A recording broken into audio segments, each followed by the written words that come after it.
We're here at Burley to give the students the opportunity to learn about and play wheelchair basketball and have them experience hopefully something new and pretty cool for them today. So breaking down attitudinal barriers, opening people's eyes to new things. A lot of times people hear wheelchair basketball and they have a totally different notion as to what it might be.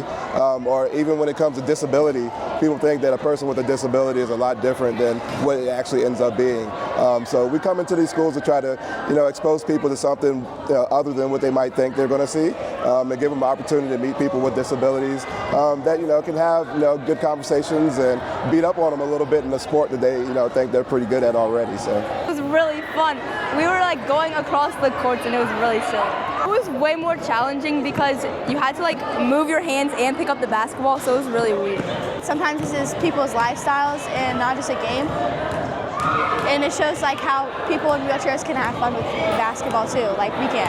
I thought it was fun, especially going fast. I think shooting was hard because I normally jump to shoot and I couldn't do that. I think it's important so it shows us appreciation for people that have these differing abilities. This is basically life skills for real, it's open your eyes, one, to trying new things, and two, to understanding that unfortunate things do happen throughout life. And when they do, there's no reason to quit.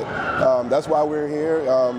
We all have disabilities, whether it's been we were born with them or we acquired them through our life, but we haven't quit. We found sport and we found a way to keep on going and a way to stay physically active.